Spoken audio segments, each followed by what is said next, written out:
Hello everyone, good morning. Welcome to ED family. दायो आङो फिसाजोनि टिफिन बानायगासिनो आरो ना ब्रेकफास्ट जाहोखांबाय ओमफ्राय दा देलायखां आरिखां टिफिन हरनो थाखाय बानायगासिनो ओमफ्राय स्कुलावबो दिनै आंसो दोनलांगोन आरो ना स' लोगोफोर नायलांबाय थादो दिनैनि जोंनि ब्लगखौ अखा हालायबाय नै खालि स्कुल टाइमावल' अखा देलायबाय पिंक रेबिट फिसाजोखौ स्कुलाव दोननानै न'आव फैबाय ओमफ्राय नै दा सानसुनि मैगं हागासिनो लावखौनो हाफैबाय फैनानै संखांनानै दा लायनो थांसैलाय नेनो सानदोंमोन आं दिनै ओमफ्राय नेयासै एग्जामाव नेनोसै एग्जामा मंगलबारनिफ्राय जासिगोन बिसोरना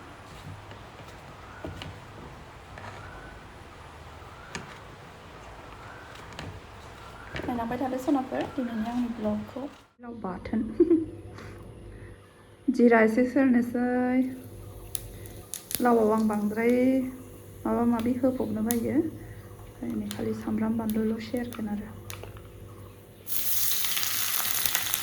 लावखौ ओरैनो सिम्पोलैनो गोथाव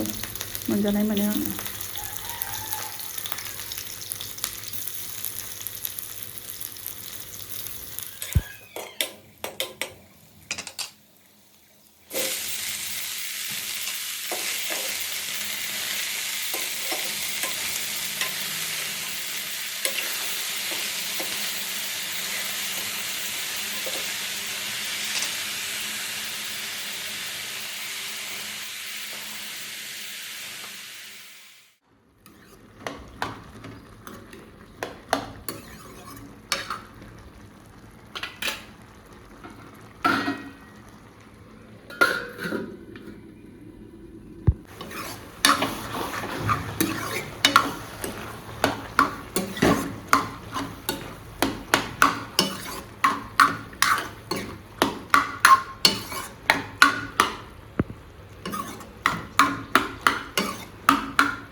ओंख्रिया जाबाय आंना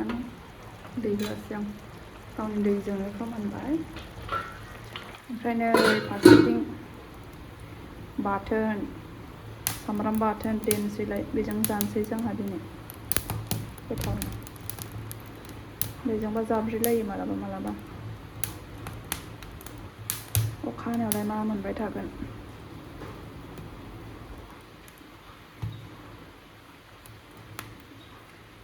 सानफ्रामबो ना बेदरखौलाय बहा मोनजाबाय थानो हानो जाबाय थानो हानो लायबाय थानो हानो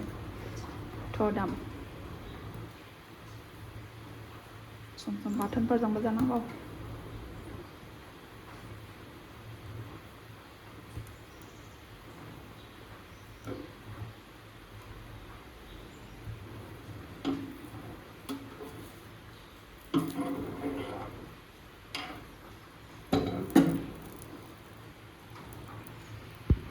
स्कुल गनाय टाइम जाबाय नालाय ओमफ्राय नै अखाया फैथारलायबाय आरो ना स्कुल गनाय टाइम जासिगोन नालाय 11:45 गयो ओमफ्राय नै अखाया सुरु जाबाय 11 जानोसै जाबायानो होनजाबाय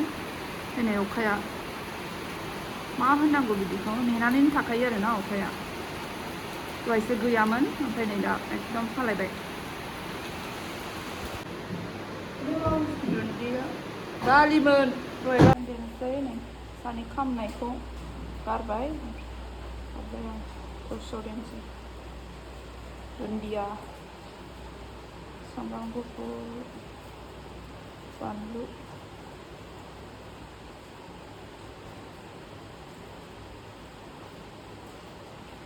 खांबाय नै बाथोना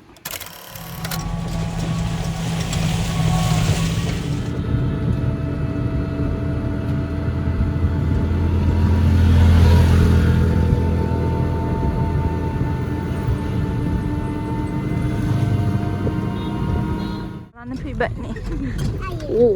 मावनायावसो गेब्बाय सायानखौसो खेबनो माबायदि गेलेदों बे स्कुलनिफ्राय फैनानै ओमफ्राय गुस्थियाव मा फुनखो खालारखौनो फुनबाय नामा बिमाननि रुमाव फैनानै नायलाय माबायदि गेलेदों आं खुलिया नै मामिया जि मोजां कालार खालामबाय पार्पलजों गेजेराव पिंक लागायलायनानै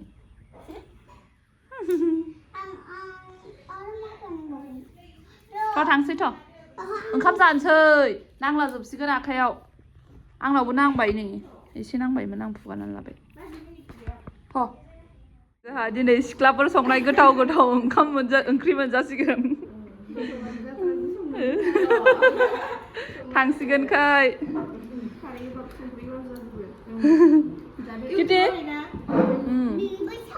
गिदिर गोथाव नंगौना नङा आनैमोन संनाया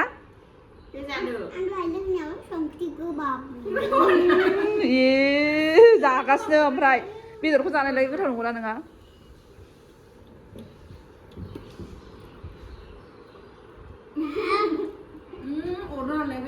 मोदोम नालाय गोथाव दा